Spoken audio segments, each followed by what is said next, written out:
Well, joining us now by phone is Florida Senator Marco Rubio. Senator, thank you for calling in this morning. What can you tell us about what you're seeing as the sun did rise this morning and we just finally began to get a look at the actual damage and destruction to your state? I lived through Hurricane Andrew. I was in South Florida. I've lived through multiple hurricanes, but Andrew was the one that most strikes me. And I'll never forget that day after the storm, the initial reports from the helicopters that were up in the air was, it's not too bad. And then suddenly they got to South Dade, and they're like, oh, my goodness. And that, again, I mean, we're still early. We're learning more, but that's the kind of news that I'm getting from people on the ground. The initial reports are maybe we dodged a bullet, but then as the sun has come up and people started to look at some of this devastation. Panama City, the electric grid isn't just damaged, it's shredded, and so it'll have to be rebuilt, not just restored. And somebody told me point blank, I talked to them last night and again this morning, they said, Mexico Beach, it's gone. I mean, that's a charming old Florida town. And I think the biggest fear here, of course, this is going to be an incredible challenge for months to come. Federal government's going to have to step up and really be helpful.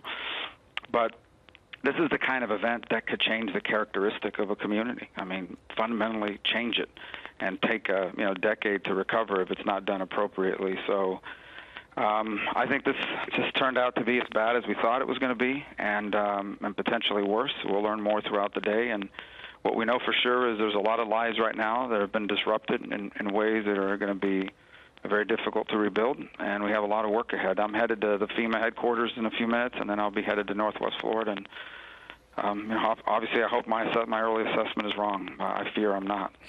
We're looking at video while you're speaking, Senator Rubio, and it is just awful, some of these pictures, down to obviously the downed electrical lines and trees causing a lot of damage and still poses a threat to those in the area. What are you asking for? What does your state need in terms of federal resources? Well, I think it's going to need a little bit of everything. I know, and I've been updating people on Twitter about sort of the federal resources that are on standby, what the Department of Defense is prepared to offer, and so forth. But right now, I think we're still in the search and rescue operation mission, and I think you're going to see more federal assets deployed in that effort to sort of identify, are there people trapped under some of this, are there lives that have been lost?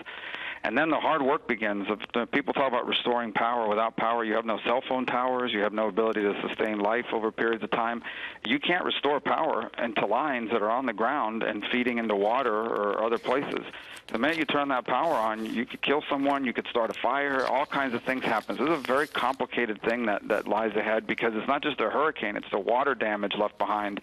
You could have homes that are intact, they look intact, but the water damage is going to force that home to be demolished.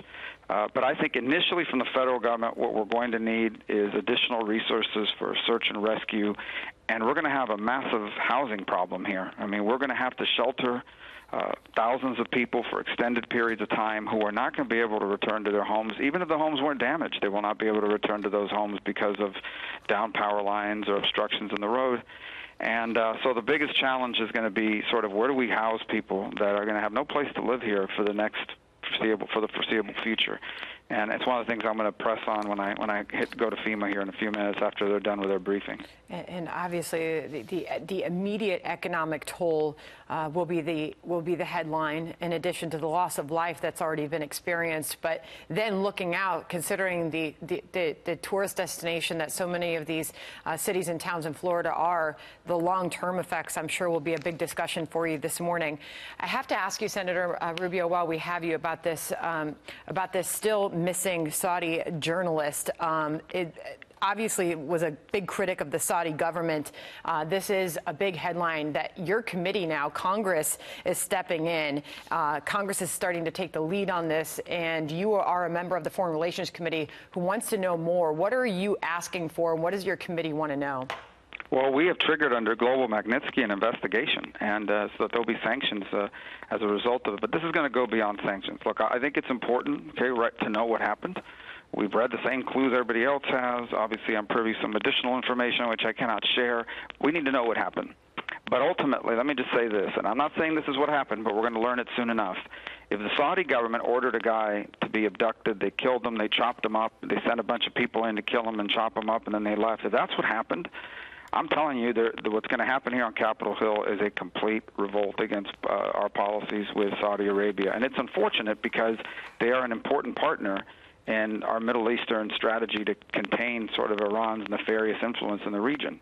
But if they have gone as far as to lure this guy into this consulate, kill him, cut his body up, and sent a crew here to do that, and then they left, if they're responsible for that, and I'm not saying they are, we're going to find out when the evidence is presented. But if that's what happened, then I'm telling you what's going to happen here on Capitol Hill is an effort to completely, fundamentally alter the relationship between the United States and Saudi Arabia. And I think the administration's aware of that, too. And I hope that didn't happen. I hope this gentleman is alive. But I fear that this thing is going to take a negative turn here pretty quickly, especially if any of the stuff that's out there in the press now turns out to be true. Jamal Khashoggi is the name of that journalist, and obviously you're going to be opening an investigation looking into this further. Any idea what would have inspired an act like you're suggesting? Well, now I'm speculating, but I can just tell you that governments across the world who think they can get away with silencing critics by eliminating them are doing so increasingly. You've seen in China, for example, they've arrested the head of Interpol, and Vladimir Putin poisons people and kills them. Opponents of Vladimir Putin wind up pretty much routinely dying, falling out of windows in some cases, other times just mysterious heart attacks or just flat out poisoned. And obviously we saw what North Korea did to his own brother because he was running loose around talking. So if this is what's happened here, it would be in line with what you've seen authoritarian governments do around the world. I just hope for Khashoggi's sake, for his fiancée, for his family, that that's not what happened. But I'm telling you, if it is, then there's going to be a complete and total revolt on Capitol Hill on both sides of the aisle about our relationship with the Saudi government. So, and it's an important relationship, yeah. but that we cannot allow that to silence us in the face of something like this, if that's what's happened. Senator Marco Rubio, thanks for calling in this morning. Hopefully you can keep us updated on that story as well as the other big story that we're watching, and that is in the state of Florida and surrounding states and the impact of Hurricane Michael. Thank you for your time, and I know you're heading in for an update with FEMA. Thank you. Thank you very much.